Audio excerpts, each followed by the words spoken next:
आपके हमारे शरीर हैं, जिनके पास हमारे शरीर हम देख पा रहे हैं, तो हम उस भाग्यशालियों में से वो लोग हैं जिनको ये अवसर प्रदान हुआ। क्यों साहब, ऐसा क्यों कहेंगे साहब, ये तो 26 एक गिनती भर है? नहीं साहब, हमारा देश जब 1947 में आज़ाद हुआ था, उस आज़ादी के समय में जो गलती से चले गए जेल के अंदर, अभी एक कोई तोमर साहब हैं, वो व्हाट्सएप पे डालते हैं और उसमें लिखते हैं, उनकी जाति जो भी हो, वो राजपूत हो, आदिवासी हो, जो भी हो, वो तोमर साहब लिखते हैं कि हमारे स्वतंत्रता सेनानी की दूसरी पीढ़ी, जैसे अपन लिखते हैं ना पटेल साहब, पाटीदार साहब, तो वो अपने नाम के नीचे क्या लिखते हैं कि तो स्वतंत्रता संग्राम के वंशज दूसरी पीढ़ी। आप कहेंगे इसका क्या मतलब हुआ साहब? देश की आज़ादी के समय में जो गलती से भी जेल गए थे उनको सरकार आज पेंशन दे रही। तो ऐसे ही हमारे भाई लोग कुछ चर्चा कर रहे हैं, निवेदन है कि थोड़ी देर के लिए आप मौन बनाएं, हम लोग थोड़ा सा प्रभावित होते हैं। तो हम जितने भाई बहन हैं, तो क्यों हमको ऐसी कोई पेंशन मिलने वाली है? हमारे साथ ऐसा कुछ होने वाला है क्या? तो जरूर हमको पेंशन रुपए के रूप में भले ना मिले, पर हम आपको एक छोटी सी घटना के माध्यम से बताना चाहते हैं। जब रामायण काल में रावण मारा गया, सारा युद्ध समाप्त हो गया, राम मैं सीता के वापस आ गए अयोध्या और राज्याभिषेक हुआ।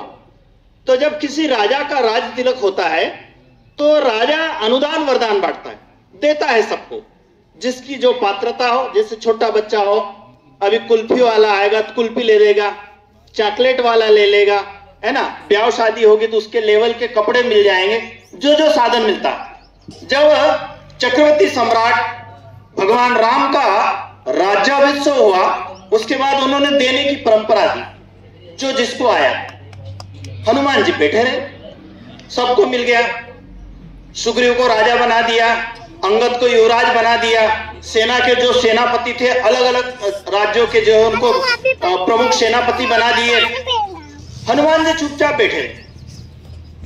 राम जी ने कहा, मां सीता ने कहा कि आप भी कुछ मांग लो, क्योंकि आपने, कहते हैं कि दुनिया में आज के युग में भी एक दस्तूर है कि जो बहुत कठिन समय में हमारे आपके जीवन में, परिवार जब बहुत जीवन का कठिन समय हो, उस समय कोई आके आपके कंधे पे हाथ रख दे, ये आपसे आजकल मोबाइल का माध्यम है, आपसे कोई पूछ ले कि भाई साहब क्या हो गया है,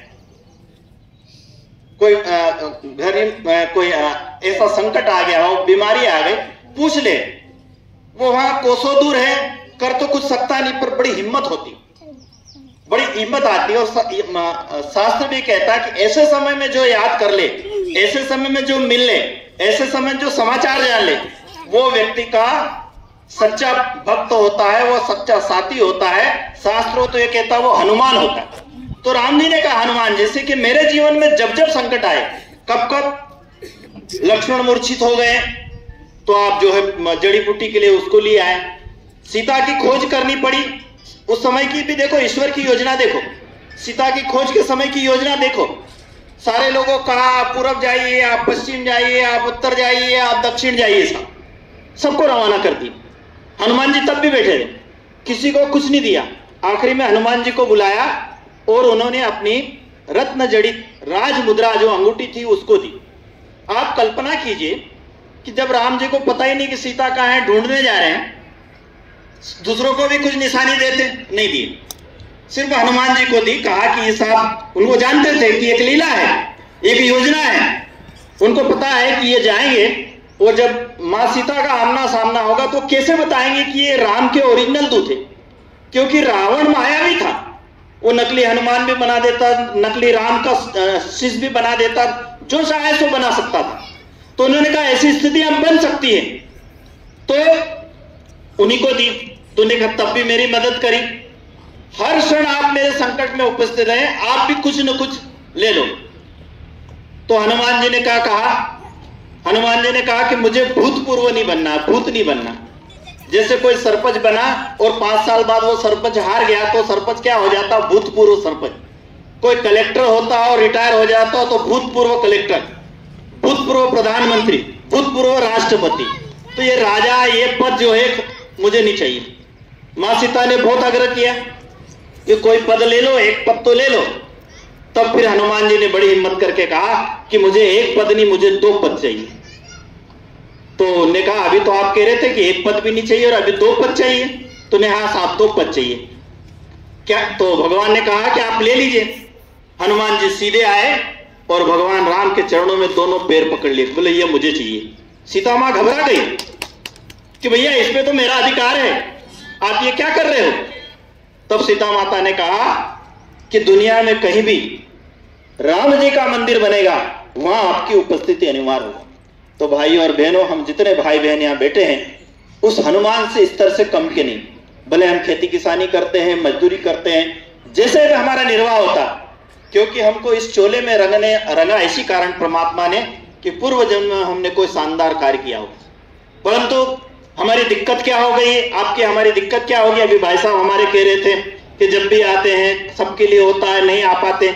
इसमें दिक्कत क्या है? एक मुझे घटना याद आ रही, कल परसों मुझे पढ़ने का मौका मिला।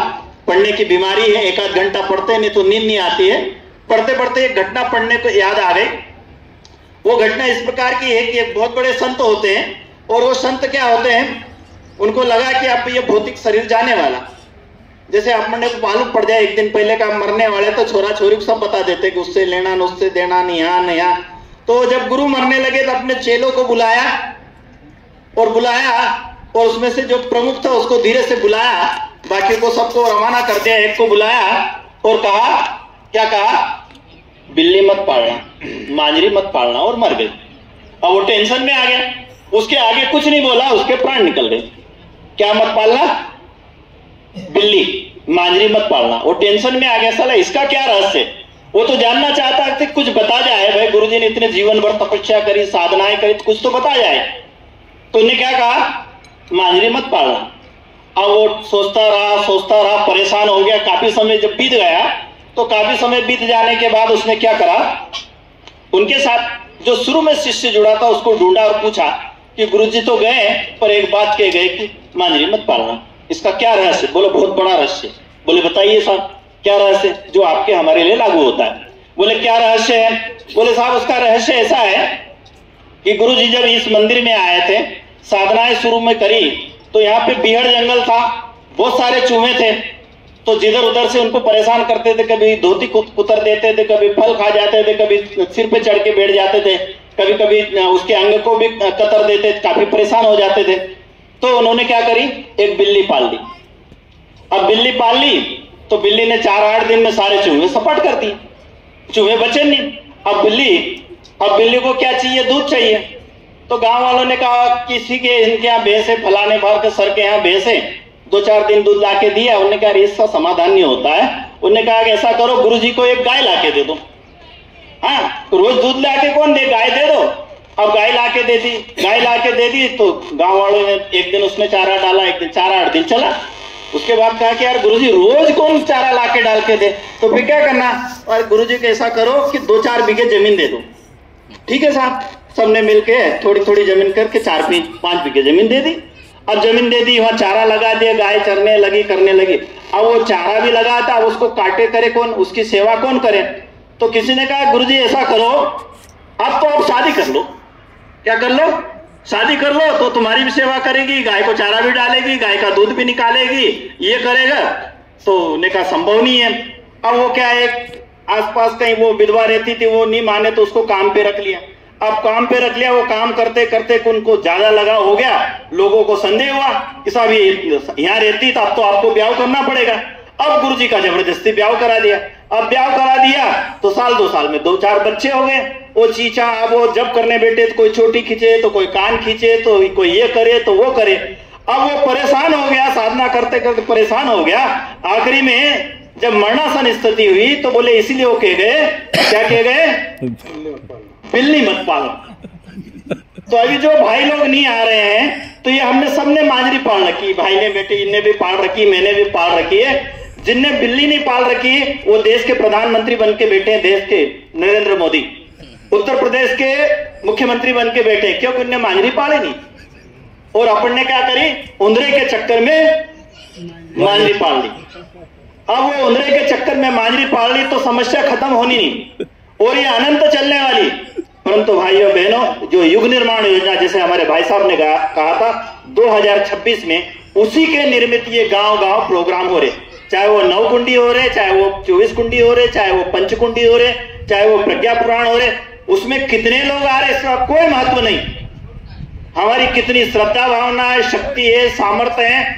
अभी चिकली कुछ भाई गए थे, जो सर हमारे इधर भाई साहब बैठे हैं, इन्होंने चर्चा करी थी। मैंने उस दिन भी यही निवेदन किया था कि ये कार्यक्रम कहीं अन्यत्र आप रखें, यहाँ पे हो रहा बहुत अच्छी बात है, पर 2-4 किलोमीटर कहीं और रखते तो ज्यादा बेहतर होता। नए गांव में वहां प्रचार प्रसार होता, धन साधन कोई भी लगा सकता है, पर श्रद्धा वहां उस क्षेत्र में होती तो ज्यादा बड़ी बात होती। किसी के आंगने में कार्यक्रम हो, अपने घर में आंगन में बारात आई हो, तो क्या हम घर में अपना काम कर सकते?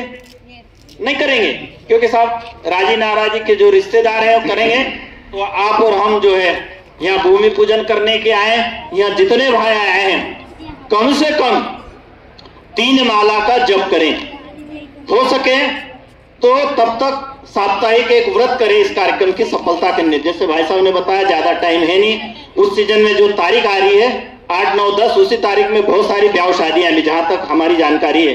हमारे पास जो निमंत्रण पत्र आए हैं तो वो ठीक है, वो चलता रहेगा, मांजरी पालना चलता रहेगा, लोग मांजरी पालना बंद नहीं करेंगे, उंदरे भी खत्म होंगे और मांजरी पालना भी बंद नहीं करेंगे।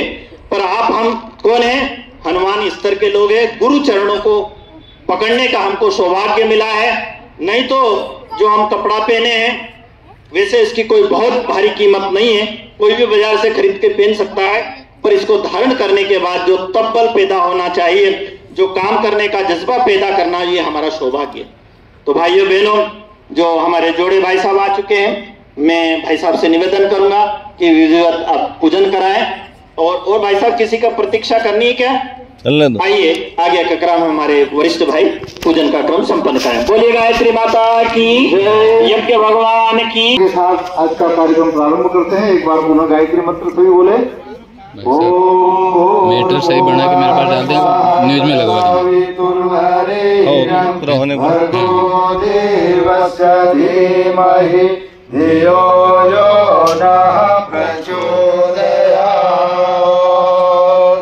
साधनादि पवित्रीकरणम। एक कार्यकर्ता भाई जल का पात्र हाथ में ले ले, दादा लोटा लेकर के सामूहिक पवित्रीकरण साधन सामग्रियों का, ये परिसर का। जोड़े वाले भाइयों के पास तो जल होगा कटोरी में, तो वो तो ले लें। जोड़े वाले भाई तो है ना भाई साहब, उनके पास रखिए। अच्छा, साधनों का ओम पुनातु ते परिशुद्धगोम सोमगोम सूर्यस्य दुहितावारेण सस्वदातना। ओम पुनन्तु मनसा धियः पुनन्तु विश्वा भूतानि जातवेदः पुनीमाम् मंगलाचरणम्। सभी याजक भाई बहनों के ऊपर पुष्प की वर्षा। देवा भद्रं पश्येमाक्षभिर्यजत्राः स्थिरैरङ्गे सुष्ठुवागुं स्वस्तनुभिः व्यसेमहि देवहितं यदायुः। ये कुर्सी पे बैठे इन भाइयों का भी करें, इधर भाइयों का भी करें, सबका करें। ये जो आ गए हैं ये पवित्रीकायाभ्यन्तर शुचि।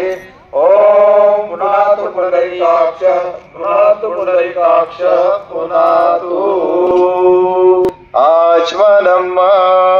3 चम्मच जल स्वाहा के साथ पिएंगे। ये 3 चम्मच जल मन, वाणी और हमारा अंतःकरण पवित्र हो, इस भाव के साथ मंत्र के साथ में जल स्वाहा के साथ पिए।